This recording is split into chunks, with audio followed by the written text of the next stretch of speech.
Good morning. It's Sunday morning, May 24th, 2026, and it's time for your morning walk with me, Sophronia. I am coming to you today from Oberlin, Ohio. I am on the campus of Oberlin College and a few minutes away from attending this morning's service at Christ Church, where my friend Andy McQuarrie is the rector. But I'm taking a few minutes to talk to you. I'm here this weekend because my high school class had a kind of group birthday party, a lunch for a bunch of us. Anyone who wanted to show up could, and it was just like a mini reunion in which we could just spend time together and talk. Now, I had an experience. Well, some of it comes from that experience, being with my high school classmates, but another experience this week that is reminding me about presence, what it means to be a present friend. And I'm learning, or maybe being reminded of the fact that presence is different for every person, and that part of a friendship is understanding what being present would mean for any given person.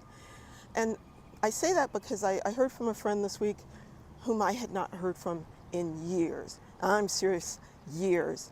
I'm not sure I've even seen him since I had my son, so we're talking a couple of decades, right? But someone who, I would leave a message on LinkedIn every so often just to say, hey, thinking about you, how you're doing. And this person found one of those messages months after the fact and reached out to me. And we had a pretty long phone call this week. And one of the things this person said to me was that I'm not the type of person to have a monthly phone call, right? And I know that there are friendship books that talk about making habits of regular communications with your friends, do the monthly meeting, have a phone call every week, that kind of thing. But we have to remember that not everyone communicates in that way. And I think number one, we have to know that for our friends, and number two, we have to honor that. So I didn't even ask. This person just told me that. I'm not someone who does this. And I said, fine, because that means I will just keep doing what I do, which is being present. Maybe more often I will send a text to that person or drop a email message, but I've realized that I need to think about how I want to show up in that person's life, and knowing, trusting that we are in agreement that this is supportive for both of us. Now, there are friends where presence has to be more than a social media post, especially if something big is going on. And you'll get it, you'll feel it, where you'll realize, okay, something's happened to this person. I'm not just going to like it or say I'm supporting you. I'm going to pick up the phone, or I'm going to mail a card. I'm going to do something to be more physically present.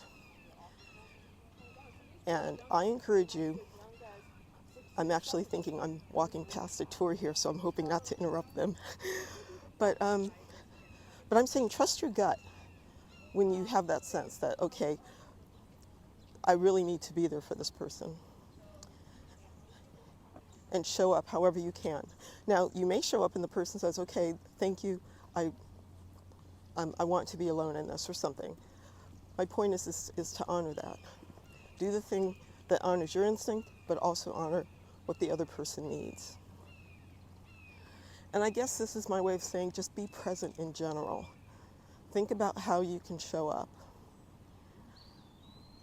Because I feel, and I've said this before, I feel like we are somehow formed in our friendships, and that we learn something about ourselves when we are present for our friends. And we lose that if we lose those relationships. So I'm going to keep walking. Got to go to church.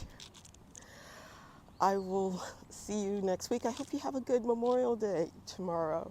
It's still kind of weird. It feels like it's early, doesn't it? Oh well. Anyway, you have a good day. I'll see you soon. Bye.